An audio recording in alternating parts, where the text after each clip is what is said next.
Bismillahirrahmanirrahim. Assalamualaikum warahmatullahi wabarakatuh.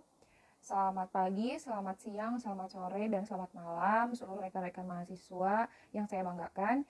Di sini kami dari kelompok 5 yang beranggotakan saya sendiri Bila Jahira sebagai moderator dan rekan saya ada Elvira Sapitri dan Daud Ahmad yang akan mempresentasikan materi mengenai the conservation of population, theory, analysis, and application. Langsung saja ke pemateri pertama yaitu saya sendiri. What is a population? Apa itu populasi? Definisi tradisional dari populasi adalah semua individu yang hidup berdampingan dari spesies yang sama, yang hidup di daerah yang sama pada waktu yang sama. Populasi terdiri dari individu-individu dan berubah seiring waktu karena individu-individu ini mati, melahirkan, berimigrasi, dan beremigrasi. Kemudian ada population demografi atau demografi populasi atau pertumbuhan populasi. Nah, pertumbuhan populasi ini ditentukan oleh kelahiran, kematian, imigrasi, dan emigrasi. Individu ditambahkan oleh kelahiran. Peningkatan lainnya bertambah ke populasi melalui imigrasi. Sementara, kerugian tambahan terjadi melalui emigrasi. Keduanya merupakan fungsi dispersi, yaitu pergerakan permanen suatu organisme dari daerah kelahirannya ke daerah baru. Penyebaran ini harus diukur dalam hal tingkat proporsi individu yang meninggalkan area kelahiran, kemudian jarak, dari mulai seberapa jauh suatu organisme melakukan perjalanan dari daerah kelahiran, sebelum itu, kemudian melanjutkan keberadaan yang menetap, dan ke mana arah membubarkan individu itu pergi, terutama dalam kaitannya dengan kelahirannya, daerah, populasi lain, habitat yang sesuai, atau tempat tinggal manusia atau gangguan. Ketiganya ini memberikan informasi penting dalam pengelolaan dan pemulihan populasi. Model sederhana pertumbuhan penduduk mengintegrasikan kompleksitas dari beberapa faktor dengan konsep matematika yang relatif sedikit. Model dinamika populasi yang paling sederhana dapat dipahami. Kadang-kadang disebut dengan persamaan fundamental dari dinamika populasi. Persamaan ini dapat dinyatakan secara matematis sebagai rumus berikut. Kemudian ada kurva, ada gambar di sana. Nah, kurva itu menunjukkan kurva pertumbuhan eksponensial, di mana gambaran grafis dari populasi itu meningkat pada tingkat yang semakin meningkat dari waktu ke waktu. Kemudian ada statistik faktor atau faktor statistik. Nah, banyak faktor yang mempengaruhi ukuran populasi, digambarkan sebagai faktor stokastik. Dalam makalah klasiknya, ukuran populasi minimum untuk konservasi spesies. Jadi ada ukuran konservasi minimum untuk spesies. Misalnya di Indonesia ada satu spesies ya, jumlahnya itu ada 2000. Akan dikonservasi secara ketat apabila memang sudah mencapai ukuran populasi minimum. Misalnya ukuran populasi minimum itu 1000, nah maka akan dilakukan konservasi karena sudah mencapai ukuran populasi minimum untuk konservasi spesies. Kemudian ahli biologi Mark Sever mengidentifikasikan 4 sumber ketidakpastian yang memenuhi ukuran populasi. Ada genetik stokastik, ada stokastik demografi, ada stokastik lingkungan, dan bencana alam. Untuk stokastik genetik, populasi kecil mengalami peningkatan perkawinan sedarah, penyimpangan genetik, dan akumulasi mutasi yang tidak menguntungkan. Seperti yang sudah dijelaskan pada pertemuan sebelumnya, banyak populasi kecil di alam liar seperti Pentar florida, ya, serta populasi penangkaran dari spesies yang terancam punah menunjukkan pengaruh merugikan yang terkait dengan efek ini, yang dapat menyebabkan penurunan populasi lebih lanjut dan kepunahan akhirnya. Kemudian, stokastik lingkungan mengacu pada fluktuasi probabilitas kelahiran dan kematian yang dipengaruhi oleh karena adanya variasi temporal parameter habitat, kemudian adanya populasi spesies pesaing, parasit, predator, dan kejadian penyakit. Kemudian stokastik demografi itu mengacu pada fluktuasi acak dalam tingkat kelahiran dan kematian, sama seperti stokastik lingkungan, hanya saja dipengaruhi oleh emigrasi dan imigrasi, rasio jenis kelamin, dan struktur usia suatu populasi. Kemudian ada bencana alam. Nah, beberapa ahli berpendapat bahwa bencana alam hanyalah kasus khusus dari stokastik lingkungan karena seringkali merupakan bentuk ekstrim dari variasi lingkungan normal. Misalnya kekeringan berkepanjangan atau banjir bandang akibat hujan lebat. Nah, bencana menimbulkan ancaman bagi populasi kecil karena dapat menghilangkan setiap individu. Kemudian, population and metapopulation atau complexities of population, subdivision, and fragmentation. Nah, origin of metapopulation theory atau asal mula teori metapopulasi. Nah, ahli biologi C.B. Havacker dan rekan-rekannya dalam serangkaian eksperimen elegan yang melibatkan tungau dan jeruk pada akhir 1900-an dan awal 1960-an. Nah, atau dikenal dengan karya Havacker yang dirancang untuk mengevaluasi dinamika hubungan predator dan mangsa menggunakan spesies tungau atau Eotetranicus sexmaculatus sebagai spesies mangsa dan spesies tungau lainnya yaitu Diplodromus occidentalis sebagai pemangsa. Nah, kedua tungau dapat mempertahankan populasi besar pada kulit jeruk, sehingga Huffaker menciptakan habitat yang berupa jeruk dan non-habitat yang berbentuk bola karet yang ditempatkan dalam berbagai kombinasi di atas nampan. Bisa dilihat gambarnya. Nah, tungau tidak bisa meninggalkan nampan atau baki, tetapi bisa bergerak di antara bola dan jeruk. Dalam percobaan ini, Huffaker dan rekan-rekannya menunjukkan pentingnya heterogenitas lingkungan dalam mempertahankan interaksi predator dan mangsa yang stabil. Mereka juga menunjukkan bahwa populasi dapat bertahan sebagai subpopulasi yang menempati habitat yang terfragmentasi untuk sementara dengan individu berpindah secara teratur dari satu subunit habitat ke subunit habitat lainnya. Subpopulasi individu menderita kemudahan dan hanya sebagian dari semua habitat yang tersedia ditempati pada satu waktu, namun populasinya tetap ada. Kemudian, the definition and development of metapopulation concept. Pengertian dan perkembangan konsep metapopulasi. Nah, Richard Levins menawarkan definisi pertama dari metapopulasi. Sebuah kata yang diciptakan untuk menggambarkan setiap populasi nyata adalah populasi-populasi lokal yang didirikan oleh penjajah, bertahan untuk sementara waktu, mengirim migran, dan akhirnya menghilang. Bisa dilihat pada gambar ya, itu menggambarkan pola kepunahan dan migrasi individu yang hidup dalam subunit terpisah. Tanpa rekolonisasi habitat, setiap populasi lokal berada dalam bahaya kepunahan.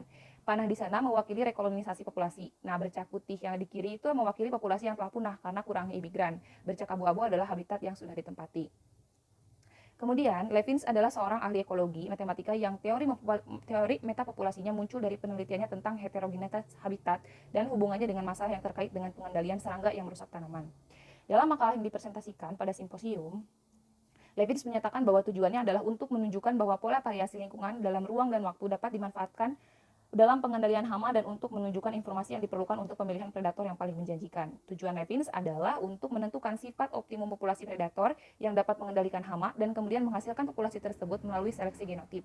Tujuan jangka panjangnya adalah untuk menjauhkan ahli entomologi dari pemikiran kondisi rata-rata dan fokus pada penggunaan prosedur khusus yang tidak akan efektif secara seragam di semua lingkungan.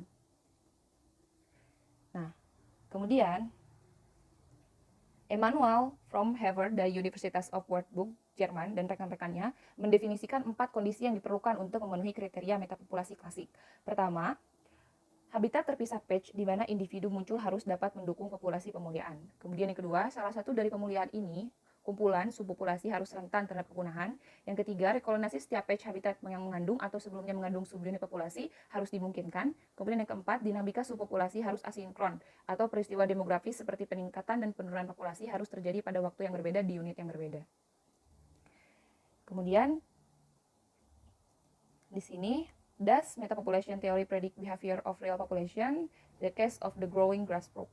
Apakah teori metapopulasi memprediksi perilaku populasi nyata? Nah, salah satu pemeriksaan yang paling ketat dari kecocokan antara teori dan pengamatan dalam studi metapopulasi dilakukan oleh George Rippard dan rekan-rekannya dalam penyelidikan mereka terhadap spesies amfibi yang terancam punah. Katak rumput atau yang disebut dengan Littoria reniformis ini adalah spesies amfibi asli Australia Tenggara dan saat ini sedang terancam karena adanya perluasan kota di Melbourne. Heard dan rekan-rekannya membingkai 5 prediksi yang berasal dari klasik teori metapopulasi dan mengujinya terhadap karakteristik yang diamati dan populasi katak di sekitar Melbourne.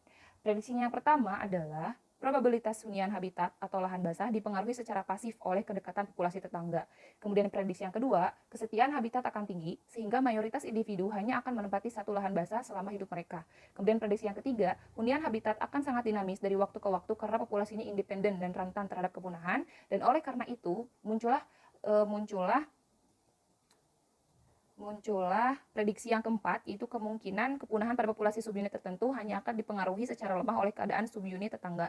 Tetapi karena habitat yang punah dapat dikolonisasi kembali oleh individu dari populasi tetangga, maka muncullah prediksi yang kelima, yaitu kemungkinan kolonisasi habitat akan sangat dipengaruhi oleh kedekatan populasi subunit tetangga.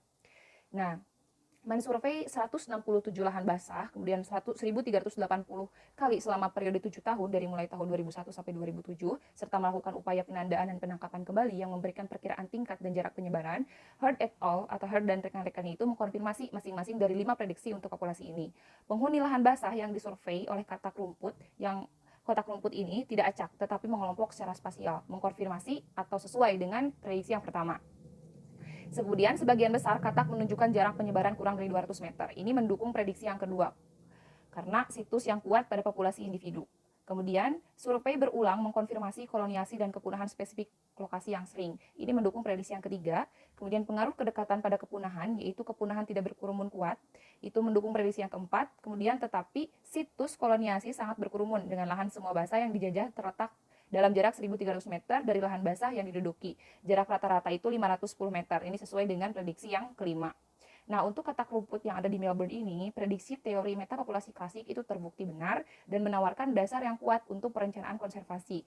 Implikasi tersebut dalam kasus ini akan mencakup rekomendasi pengelolaan untuk melestarikan lahan basah yang saat ini tidak berpenghuni, yang berdekatan dengan subunit populasi yang ada, kemudian meningkatkan upaya peningkatan dan menciptakan lahan basah di lokasi tertentu untuk meningkatkan ukuran metapopulasi, keragaman dan konektivitas, dan mengidentifikasi dan memberikan prioritas pelestarian dan peningkatan lahan basah yang mengandung subunit populasi yang paling penting.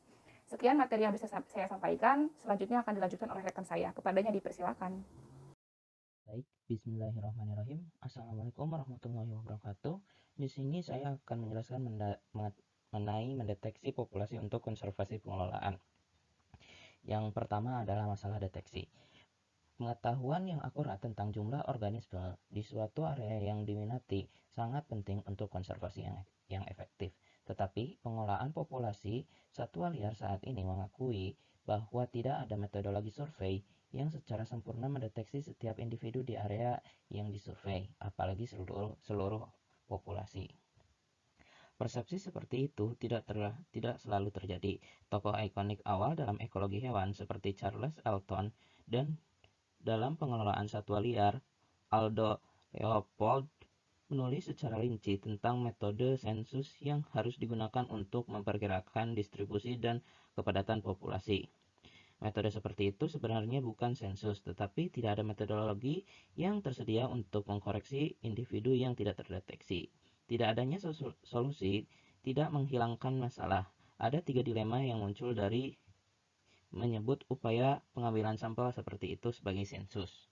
Yang pertama, adanya banyak usaha yang dikeluarkan untuk menghasilkan hasil dengan keandalan yang rendah. Yang kedua, ada keputusan manajemen yang dipandu oleh data yang tidak dapat diandalkan seperti itu cenderung salah. Yang ketiga, metode sensus yang sama digunakan dari tahun ke tahun tanpa perkiraan kemungkinan mendeteksi individu, bahkan pengumpulan data jangka panjang memiliki keandalan yang rendah, mengumpulkan tingkat kesalahan yang tinggi, dan menghasilkan kesimpulan yang salah.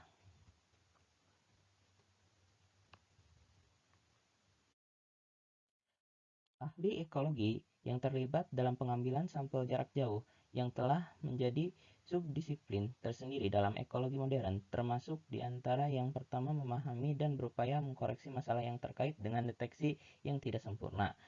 Mereka mengakui, misalnya, bahwa kemungkinan deteksi menurun dengan jarak dari pengamat. Salah satu upaya untuk mengatasi masalah pendeteksian jarak adalah perhitungan jarak pembilasan.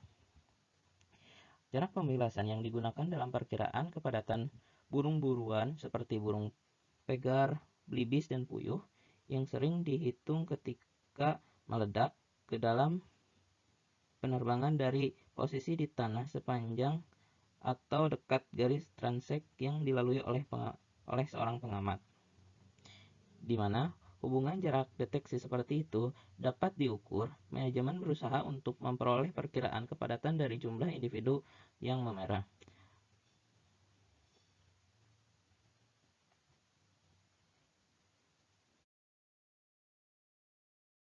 Di sini terdapat kolom. Kolom ini ditujukan untuk mengacu pada jarak maksimum di mana Emlen bisa mendengar lagu dari spesies tertentu yang dicetak ulang dengan izin dari American Ornithology Society dari Alman. Di sini tabel A adalah jarak ambang deteksi pengamat kali kedua, B lebar strip panjang strip 4.500 meter, C jumlah wilayah yang diwakili seluruhnya atau sebagian yang terletak di jalur, D jumlah wilayah atau jumlah pecahan dan bilangan bulat per kilometer persegi untuk masing-masing 8 minggu di Juni dan Juli. E jumlah deteksi yang direkam. F luas rata-rata klaster titik deteksi. G. Pengelompokan titik deteksi terlalu longgar untuk menunjukkan dan dengan jelas lokasi burung lokal. H. Data tidak cukup untuk memberikan perkiraan yang berguna tentang lebar jalur deteksi. Jenis upaya yang serupa digunakan dalam survei mamalia, terutama pada spesies besar dan tersebar luas di mana-mana. Peneliti mengembangkan metode untuk mendeteksi keberadaan individu dari status populasi yang berbeda, yaitu jantan atau betina, penduduk atau bukan penduduk, dengan menggunakan metode tidak langsung seperti pelacakan survei di jalan dengan berbagai jenis substrat, seperti yang dilakukan oleh Fred Van Dijk dan rekan-rekannya untuk singa gunung atau puma concolor di Amerika Serikat bagian barat. Mark and capture atau tandai dan tangkap kembali. Di sini terdapat rasio M per N atau proporsi individu yang ditandai dengan total individu pada penangkapan pertama harus setara dengan R per T atau rasio individu yang ditangkap kembali dengan semua individu yang ditangkap pada upaya kedua. Lalu, jika disimbolkan akan menjadi M per N sama dengan R per T. Kemudian, dengan dikalikan silang akan menjadi M kali T sama dengan R kali N. Jika kita sekarang membagi kedua sisi dengan R, kita akan memiliki M kali T per R sama dengan N. Dan sekarang kita dapat memecahkan nilai N. N tersendiri diartikan sebagai jumlah individu dalam suatu populasi. M diartikan sebagai jumlah individu yang ditandai dengan cara tertentu dan kemudian dilepaskan setelah upaya awal. R merupakan jumlah individu yang ditandai yang tertangkap dalam upaya penangkapan berikutnya atau penangkapan kembali yang ditandai. Dan T adalah jumlah total individu yang ditangkap dalam upaya berikutnya atau sampel kedua. Upaya mark and capture sendiri merupakan upaya untuk memperkirakan probabilitas deteksi. Dalam hal ini, R per T adalah estimasi deteksi. Anda kemudian membagi M dengan estimasi deteksi ini untuk mendapatkan N. Pendekatan ini mengasumsikan bahwa tidak ada masuk atau keluar dalam populasi yang diteliti dan bahwa ada kelangsungan hidup yang setara antar individu yang ditandai dan tidak bertanda antara periode penangkapan dan penangkapan kembali. Awalnya digunakan sebagai metode memperkirakan kelimpahan ikan, dan penggunaan persamaan ini diperluas ke aplikasi untuk memperkirakan kelimpahan unggas air berdasarkan pengembalian pita yang dipasok oleh pemburu. Selanjutnya ada teori hunian dan pemodelan. Perkembangan pemodelan hunian dan teori hunian terkait pertama kali dirangsang oleh kebutuhan untuk merancang masalah yang terkait dengan deteksi amfibi di amfibi penelitian dan modeling initiatif atau ARMI. Survei geologi AS dimulai pada tahun 1990-an. Tujuan ARMI adalah untuk membuat survei nasional yang komprehensif dan inventarisasi spesies amfibi di Amerika Serikat. Tetapi peneliti ARMI segera menyadari bahwa tidak mungkin untuk memperkirakan perubahan absolut dalam kelimpahan amfibi di wilayah yang luas yang mencakup periode waktu yang berbeda, dan dengan demikian beralih ke langkah-langkah pendeteksian yang lebih sederhana. Mengingat pentingnya deteksi untuk sains pada umumnya dan biologi konservasi pada khususnya, upaya yang terus dilakukan untuk memecahkan masalah deteksi dan hunian telah meningkat dalam kecanggihan yang mengarah pada pengembangan cabang baru ilmu konservasi yang dikenal sebagai estimasi dan pemodelan hunian. Kehadiran atau ketidakhadiran spesifik lokasi menjadikan spesies target tidak akan selalu terdeteksi pada satu kunjungan lokasi. Oleh karena itu, analisis dan interpretasi data harus diperhitungkan dan mengoreksi deteksi yang tidak sempurna. Estimasi tersebut memerlukan survei berulang pada situs yang sama dan pengembangan teori kemungkinan deteksi spesifik yang dapat menggunakan data berdasarkan kunjungan berulang ke situs yang sama.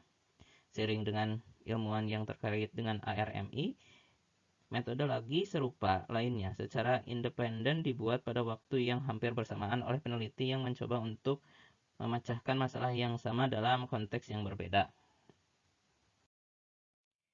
Informasi yang akurat tentang hunian memerlukan estimasi yang andal tentang variasi spasial atau dalam jumlah hewan, dan deteksi seberapa sulit untuk mengetahui apa hewan itu ada. Perbedaan pada salah satu atau kedua variabel tersebut pada area yang berbeda akan menghasilkan probabilitas deteksi yang berbeda.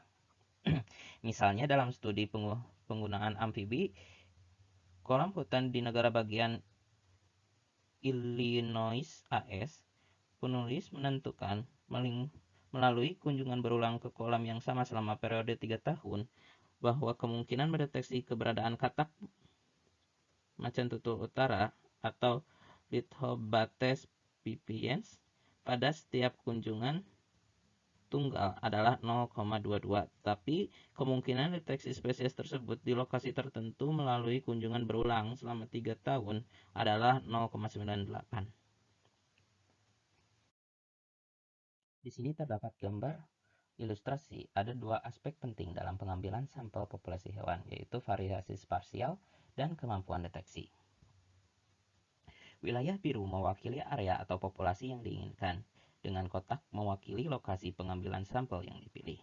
Di setiap lokasi pengambilan sampel, hewan terdeteksi digambarkan dengan lingkaran penuh, dan tidak terdeteksi digambarkan dengan lingkaran kosong selama survei atau perhitungan. Selanjutnya adalah mengembangkan teknologi dan aplikasi dalam pemodelan hunian.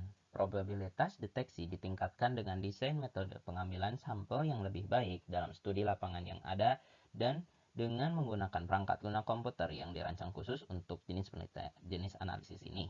Sebagai contoh, Moore dan Holloway mengevaluasi faktor-faktor yang mempengaruhi kemungkinan deteksi dalam survei raptor samar, sulit dipahami, dan IUCN sangat terancam punah. Herring berkepala putih yang berasal dari Afrika Sub-Sahara. Ini merupakan gambar herring kepala putih atau Trigonocephus occipitalis. Spesies IUCN yang sangat terancam punah asli Afrika Sub-Sahara yang samar dan sulit dideteksi melalui survei dan juga merupakan spesies penting untuk menentukan probabilitas deteksi dan faktor yang mempengaruhinya. Ini merupakan gambar probabilitas kumulatif untuk mendeteksi burung herring berkepala putih di wilayah penangkaran yang diduduki sebagai fungsi dari jumlah kunjungan berulang ke wilayah tersebut. Di sini diperlihatkan bahwa saat jumlah kunjungan situs meningkat, tidak hanya probabilitas deteksi yang meningkat, tapi variasi yang terkait dengan probabilitas deteksi menurun, yang menunjukkan peningkatan keadaan estimasi deteksi. Batang vertikal mewakili 95% CI atas dan bawah. Pada gambar selanjutnya, pengaruh peningkatan kecepatan rata-rata pengamat dipengaruhi oleh perjalanan hanya dengan berjalan kaki atau dengan kombinasi kaki dan kendaraan selama survei terhadap kemungkinan mendeteksi burung nasar berkepala putih di wilayah berkembang biak yang diduduki. Selanjutnya adalah populasi minimum yang layak. Yang pertama, pertimbangan umum. Ingat bahwa pertimbangan genetik adalah sumber asli perkiraan populasi yang layak minimum dalam biologi konservasi. Dimulai dengan saran Franklin bahwa ukuran populasi efektif 50 diperlukan untuk mencegah efek merusak dari perkawinan sedarah, dan ukuran efektif minimum 500 diperlukan untuk mempertahankan variasi genetik yang cukup untuk mengimbangi efek penyimpangan genetik. Analisis viabilitas populasi saat ini juga mempertimbangkan karakteristik demografis dan lingkungan suatu populasi, menggeser penekanan dari ukuran populasi minimum ke probabilitas kegigihan populasi sepanjang waktu. Pendekatan apa yang dapat membantu memperkirakan kemungkinan persistensi dan kepunahan berdasarkan pemahaman yang akurat tentang penyebab penurunan populasi. Selanjutnya adalah menyelamatkan populasi dari kepunahan. Kasus musang kaki hitam. Bisakah kita mengidentifikasi dengan eksperimen lapangan jangka pendek faktor-faktor yang menyebabkan penurunan populasi dan perawatan manajemen yang paling efektif dalam pemulihannya? Untuk melakukan hal-hal ini, kita harus mempertimbangkan bagaimana merancang eksperimen yang menargetkan faktor demografis tertentu dan potensi dampaknya terhadap upaya restorasi populasi. Meningkatnya perubahan habitat dan potensi bahaya yang diciptakan oleh anjing padang rumput pemilik tanah telah meracuni, menjebak, dan menembak mereka secara terus-menerus dalam jumlah yang besar, seringkali dibantu dengan bantuan uang dan keahlian dari pemerintah. Sejak tahun 1930-an, anjing padang rumput juga telah dimusnahkan oleh wabah silvatik. Bakteri yang diperkenalkan ke Amerika Serikat pada tahun 1900-an sebagai hasil perdagangan antara Asia Timur dengan pantai barat Amerika Serikat. Setelah kedatangannya, wabah silvatik menyebar ke 17 negara bagian AS di barat dan anjing padang rumput tidak menunjukkan kekebalan terhadap penyakit ini. Kombinasi hilangnya habitat, pemusnahan langsung dan penyakit ini telah mengurangi jumlah distribusi anjing padang rumput hingga saat ini mereka menempati kurang dari 5% dari jangkauan historis mereka. Penerapan teknik penangkaran yang terampil, kedokteran hewan, dan manajemen genetik sangat penting untuk menyelamatkan musang dan melestarikan keragaman genetiknya.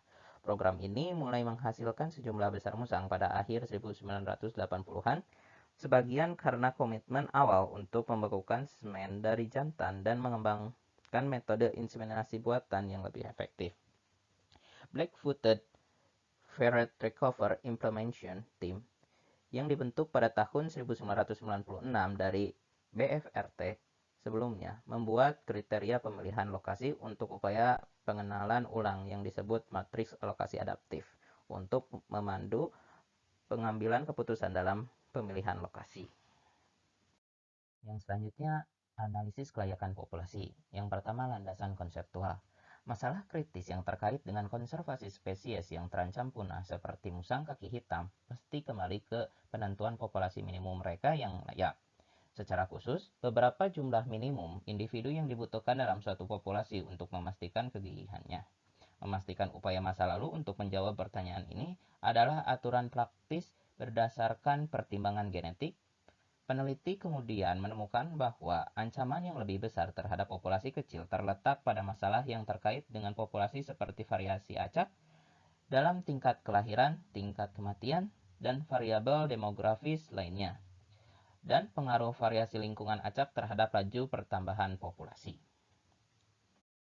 Saat ini, kepercayaan bahwa beberapa populasi minimum yang dapat dihitung untuk spesies individu sebagian besar telah ditinggalkan dalam biologi konservasi, diganti dengan proyeksi kemungkinan bertahannya suatu populasi, sebuah konsep yang telah disempurnakan dengan pengembangan teknik yang disebut dengan analisis viabilitas populasi atau PVA, di mana model analitik atau simulasi membuat perkiraan yang tepat tentang kemungkinan kegigihan spesies dalam periode waktu yang ditentukan pada tingkat probabilitas tertentu. Di sini terdapat contoh kontur quasi-extinction yang dihasilkan dari Population Viability Analysis atau PVA. Setiap titik pada garis lengkung tertentu atau kontur mewakili kombinasi waktu dan ukuran populasi yang memiliki probabilitas kuasi kepunahan tertentu atau pengurangan populasi ke tingkat yang sangat rendah sehingga kepunahan hampir pasti. Sedemikian rupa sehingga semua titik pada garis yang sama memiliki peluang kepunahan yang sama. Sekian yang dapat saya sampaikan. Materi selanjutnya akan disampaikan oleh Elvira. Kepadanya dipersilahkan. Baik, untuk materi selanjutnya yaitu tentang mengembangkan PVA konservasi anggrek berpohon prairie barat. Yang pertama ada pertimbangan umumnya, banyak spesies tumbuhan dan hewan memiliki siklus hidup dengan usia, sejarah hidup, atau ukuran yang berbeda yang mempengaruhi pertumbuhan populasi. Untuk mencoba analisis viabilitas populasi organisme dengan pola riwayat hidup ini, harus membuat model di mana usia, ukuran, jenis kelamin, dan tingkat transisi diketahui dan terkait dengan baik satu sama lain. Ini membutuhkan model berbasis tahap. Untuk memahami bagaimana PVA, menggunakan pendekatan yang dikembangkan oleh ahli biologi populasi yaitu Caroline Sick dari US Forest Service dan rekan-rekannya dalam membangun model PVA untuk anggrek berpohon padang rumput barat. Anggrek adalah spesies lahan basah yang pernah umum di Amerika Serikat Barat, tepatnya di Sungai Mississippi di bioma padang rumput tallgrass. Dengan pemukiman di wilayah ini lebih dari 80%, padang rumput asli dikonversi menjadi lahan pertanian atau dikembangkan dan banyak lahan basah di kawasan itu dikeringkan atau diubah. Akibatnya, anggrek menghilang dari hampir 75% dari jangkauan yang diketahui dan pada tahun 1989 terdaftar sebagai spesies terancam. Hanya sebagian di area di mana populasi anggrek bertahan telah dikelola untuk perlindungan anggrek. Pemahaman yang akurat tentang sejarah kehidupan anggrek sangat penting untuk mengeksplorasi kemungkinan lintasan populasi di masa depan, serta mengevaluasi perbedaan relatif di antara efek yang mungkin ditimbulkan oleh aktivitas penggunaan lahan terhadap persistensi populasi. Selanjutnya ada model deterministik berbasis tahap. Lefkowitz atau model berbasis tahap dapat digunakan untuk memahami tahap perkembangan anggrek berpohon dan telah diterapkan di PVA. Langkah pertamanya dalam mengembangkan model berbasis tahap adalah mengidentifikasi tahap sejarah kehidupan spesies dan jalur transisi di antara mereka. Probabilitas transisi kemudian dapat dihitung dari data lapangan yang dikumpulkan selama beberapa tahun. Untuk organisme dengan siklus tahunan adalah rasio populasi pada tahun kedua dan populasi pada tahun ke-1, yaitu lambda 1/4 N2/N1. Kemudian, populasi di mana diperkirakan 1/4 adalah 1,0 dan itu stabil. Ketika lebih dari 1,0, populasi itu bertambah. Dan ketika kurang dari 1,0, maka populasi menurun. Nilai memberikan ukuran tingkat kenaikan atau penurunan. Misalnya, populasi dengan lambda 1,12 tumbuh pada tingkat 12% per tahun. Laju pertumbuhan diskrit itu lambda dan laju pertumbuhan berkelanjutan atau R adalah ukuran yang paling umum dari pertumbuhan penduduk. Konversi mereka adalah R sama dengan IN dalam kurung lambda dan lambda sama dengan ER. Asalkan diukur pada interval di mana pertumbuhan terjadi. Yang selanjutnya ada membangun model dan matriks. Tahap kehidupan umum dari tanaman tahunan mungkin termasuk seperti ini. Ada tanaman vegetatif, tanaman berbunga, dan biji yang bisa ditampilkan seperti gambar ini. Dengan demikian, pada tabel P11 adalah probabilitas bahwa benih akan tetap hidup di dalam tanah. G12 adalah peluang benih berkecambah dan menjadi tumbuhan vegetatif. Kemudian G23 adalah peluang suatu tumbuhan vegetatif akan berbunga. F3 adalah jumlah biji yang dihasilkan tanaman berbunga. Nah, untuk gambar ini merupakan tahap kehidupan anggrek berpohon padang rumput barat. Yang A merupakan fase vegetatif, yang B merupakan dewasa berbunga reproduktif, dan C protokorm dan tahap pembibitan. Nah, selanjutnya ada menggabungkan stokastik. Untuk menggabungkan berbagai variasi di alam yang dapat mempengaruhi pertumbuhan populasi, model stokastik mengandung elemen yang tidak dimiliki model deterministik. Misalnya, model stokastik dapat menggabungkan variabilitas yang melekat pada tingkat reproduksi dan kematian tahunan atau stokastik demografis, serta perubahan iklim seperti tahun basah dan tahun kering, atau yang disebut itu stokastik lingkungan, yang pada gilirannya mempengaruhi tingkat demografi. Dan yang terakhir, untuk membuat model menjadi lebih realistis, kita dapat menggabungkan terjadinya 3 skenario iklim, ada rata-rata, basah, dan kering, untuk memproyeksikan laju pertumbuhan penduduk dan persistensi dalam kondisi lingkungan yang berbeda. Nah, selanjutnya ada aplikasi untuk populasi hewan elang Bonelli di Eropa Barat. Antonio Hernandez Matias di Universitas Barcelona, Spanyol, dan rekan-rekannya mengembangkan PVA untuk elang Bonelli. Mengembangkan PVA dengan pemahaman yang akurat tentang sejarah kehidupan elang, dikombinasikan dengan 20 tahun data demografis dari populasi, Hernandez Matias dan rekan-rekannya memperoleh wawasan penting untuk status elang saat ini dan konservasi di masa depan. Pertama, PVA mereka mengungkapkan bahwa satu populasi besar di semenanjung Iberia adalah sumber utama untuk populasi lain yang memiliki tingkat kelangsungan hidup atau kelahiran yang lebih rendah. Artinya, dalam memprioritaskan konservasi populasi, populasi sumber sangat penting bagi kelangsungan hidup elang di wilayah ini. Dan yang kedua, analisis elastisitas mengungkapkan bahwa pertumbuhan populasi elang paling sensitif terhadap kelangsungan hidup orang dewasa. Oleh karena itu, harus memprioritaskan tindakan yang akan meningkatkan tingkat kelangsungan hidup orang dewasa. Selanjutnya ada mengevaluasi PVA. Terlepas dari spesies atau pendekatannya, akan memiliki karakteristik tertentu yang konsisten, dan begitu juga penggunaan PVA yang baik. Yang paling penting adalah bahwa yang pertama, PVA diinformasikan oleh data nyata tentang spesies yang diminati. Idealnya dikumpulkan selama periode waktu yang diperpanjang dalam berbagai kondisi. Yang kedua, asumsi PVA eksplisit, jelas, dan masuk akal. Dan ini relatif terhadap apa yang diketahui tentang spesies tersebut. Kemudian yang ketiga, PVA mengidentifikasi dan mengatasi ketidakpastian. Yang keempat, PVA mengevaluasi dan memberi peringkat hasil dari skenario pengelolaan yang berbeda berdasarkan pengaruhnya terhadap satu atau lebih ukuran kelangsungan hidup spesies. Tidak mudah untuk memprediksi kepunahan, tetapi itulah yang harusnya dilakukan PVA. Hambatan untuk prediksi yang akurat muncul dari dua sumber. Yang pertama itu ada informasi mungkin tidak memadai, terutama untuk spesies yang terancam punah yang hanya sedikit diketahui. Yang kedua, karakteristik model dapat menimbulkan masalah tersendiri. Model harus sering membuat prediksi jangka panjang menggunakan database jangka pendek. Selanjutnya ada menerapkan hasil PVA dalam pengelolaan konservasi. Saat ini, PVA sangat banyak digunakan dan diterapkan untuk populasi hewan, misalnya dalam rencana kelangsungan hidup spesies atau IUCN, untuk spesies hewan yang terancam punah. Nah, gambar yang ini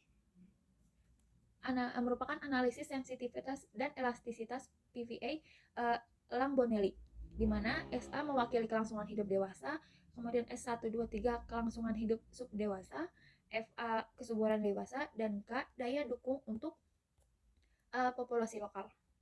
Nah, dan untuk gambar ini merupakan di mana analisis viabilitas populasi atau PVA digunakan atau direkomendasikan dalam rencana pemulihan akhir untuk 642 spesies tanaman yang terdaftar di bawah Undang-Undang Spesies Terancam Punah Amerika Serikat. Sedikit PVA yang digunakan pada tahap awal perencanaan pemulihan atau dalam kriteria pemulihan aktual. Dalam rencana pemulihan ini, penggunaan aktual dan potensial analisis kelayakan populasi dalam pemulihan spesies tanaman yang terdaftar di bawah Undang-Undang Spesies Terancam Punah Amerika Serikat. Nah, selanjutnya, dari analisis viabilitas populasi ke manajemen viabilitas populasi. Beberapa kritikus PVA melakukan revisi, salah satunya adalah tentang Population Viability Management atau PVM.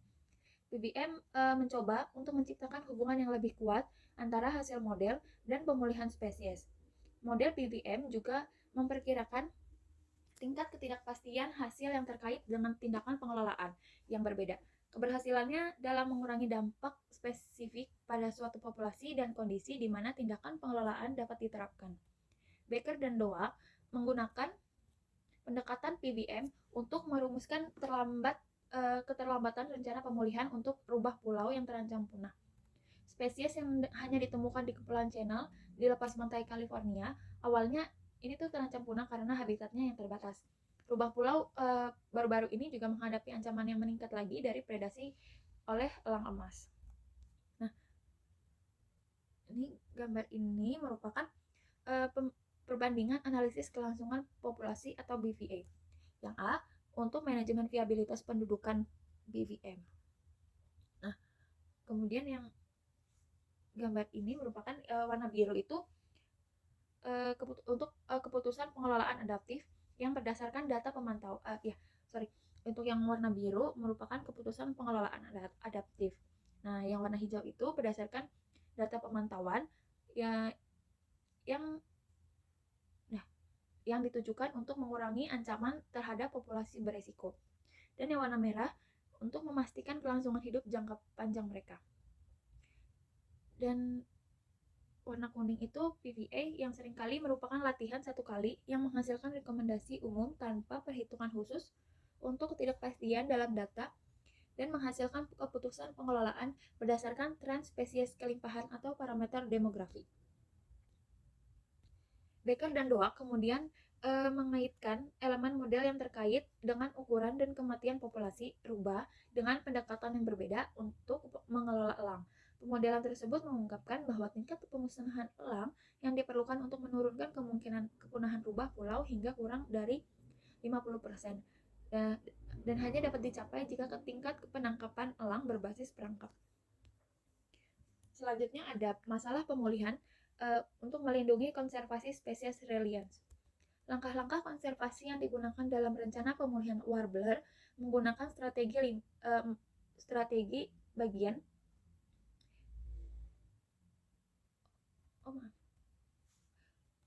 menggunakan strategi 5 bagian.